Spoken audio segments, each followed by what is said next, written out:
Good morning. We are extremely pleased that you are here. It is good to come together for the purpose of co-creating.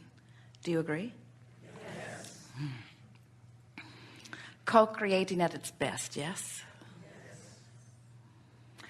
You are knowing what you are wanting, more or less. It moves about a bit, doesn't it? Are you enjoying the evolution of your desire?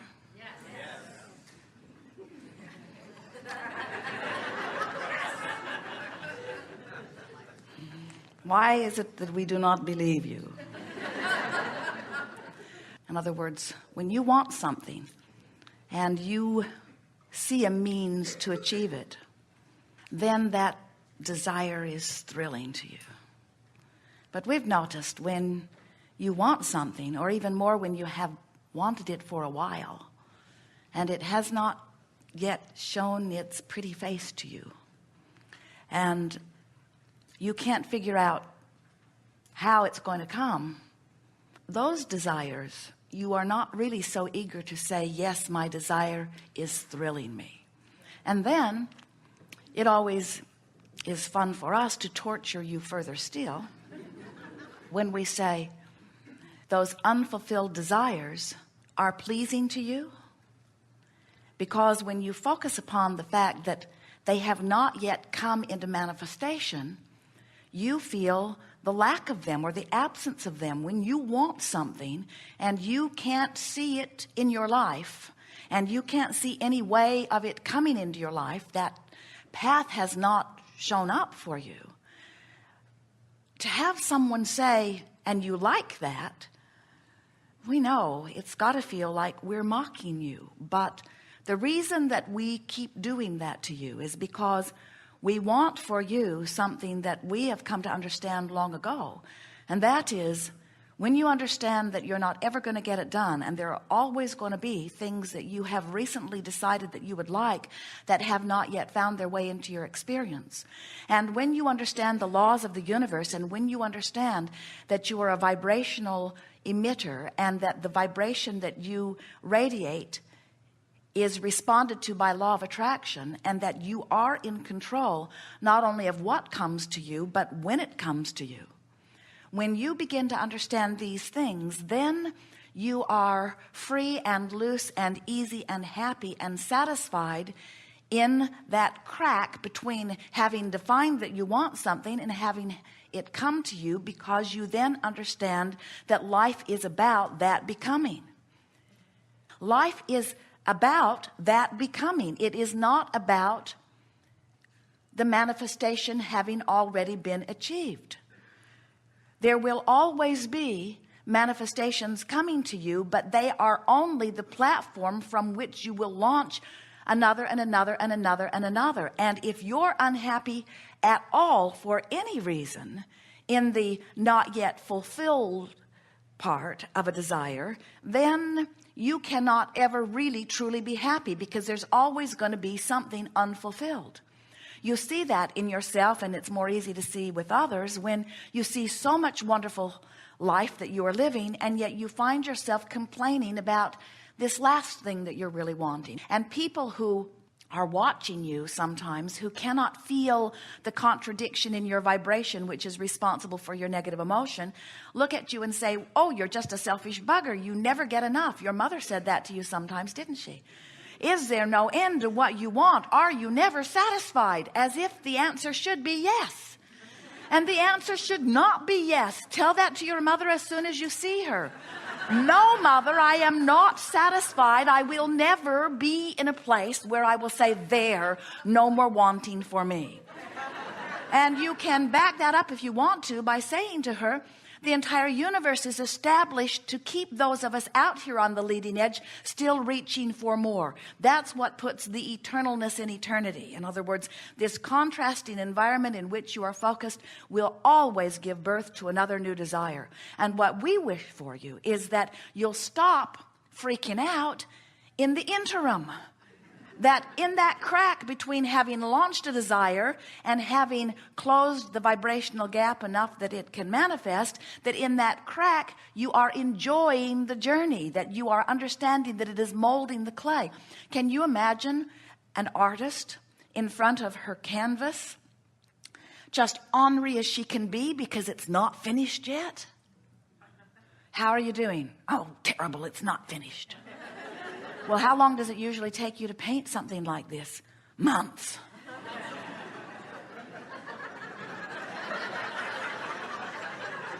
It's just miserable until I get it finished. Can you imagine yourselves on a vacation saying, I'm going to go to this city and this city and this city and this city and this city and this city, and then I'm going to come back home, and in your quest to accomplish the goal of vacation, you look at it objectively and you say, wait, I'm already home.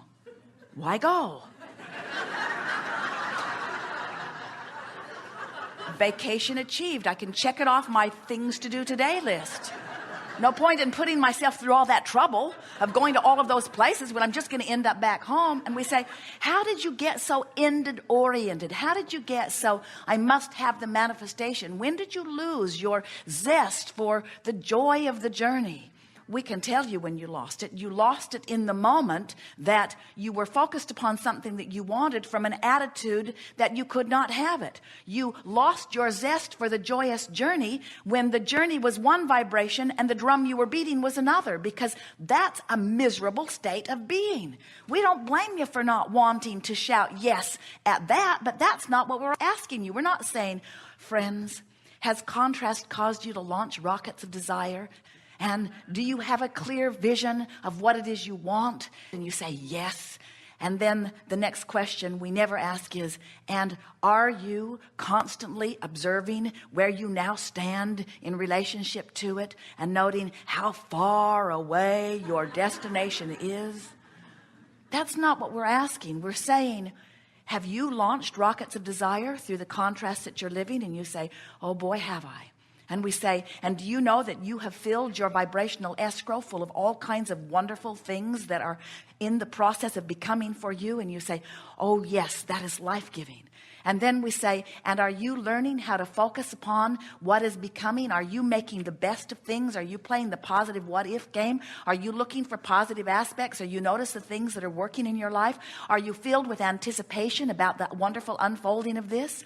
And when the answer to those questions is yes, then you can, without any quibbling at all, you can say, I love my eternally incomplete self.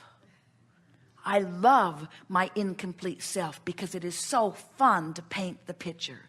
It is so fun to dream the dream. It is so fun to live the contrast and give birth to something and know I'm not there, me, vibrationally yet, but that the potential of it is alive and well.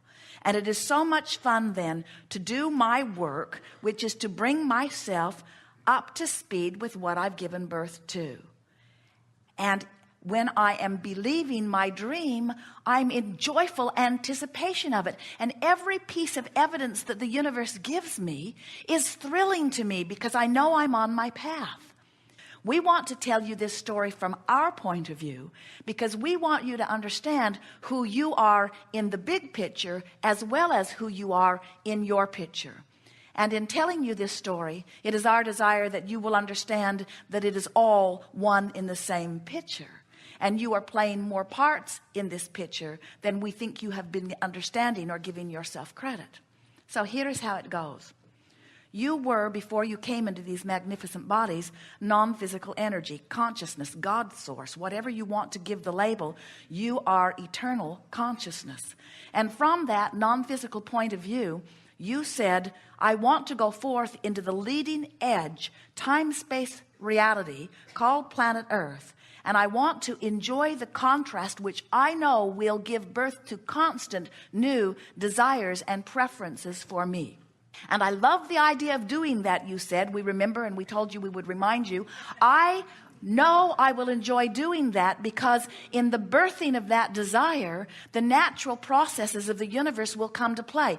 I'll give birth to it, and here's the part we think you have forgotten. I will give birth to it, and the non-physical part of me will immediately become vibrationally the new idea that my physical life has carved out for me. Did you get that? So in your physical body, you live experiences which cause you to prefer something beyond what you are right now living. Even the cell in your body is doing that. The one-celled organism is doing that. The genius human is doing that. The magnificent beasts are doing that. Your life causes you to prefer just beyond where you are currently living. It is the nature of expansion. So you give birth to this rocket of desire, and immediately source, the non-physical part of you, which is the larger part of you, immediately becomes completely one with that desire. So when we say to you that 99% and more of every creation is complete before you see the manifestation of it or the physical evidence of it, that's what we mean. In your idea of wanting more, source becomes it, and then source, blessed source, calls you toward it. So in your physical body, you now have the work of closing the gap between the contrast that made you want it. And think about it. You always know more clearly what you do want when you're living what you don't want. So you launch really good preferences. But then most of you, instead of then turning your undivided attention to this new preference and talking about what it is you want and why you want it and imagining it and filling it in with things you've lived like it and getting anticipation going about it, most of you instead keep pointing out that you're not there yet. I'm over here, you say. And it's almost as if you're trying to justify how much you want it by pointing out how much you don't have it. So you complain about where you are while your vibration and your creation are being tended to lovingly in your vibrational escrow by source energy, by your inner being, by all that is non-physical. And that non-physical part of you is already living it, because the idea that you gave birth to is so understood vibrationally and so understood in terms of what is potential and what is possible, that source energy embraces it and becomes it instantaneously. And your work is to close that gap. Your work is now to bring yourself into vibrational alignment with that new image.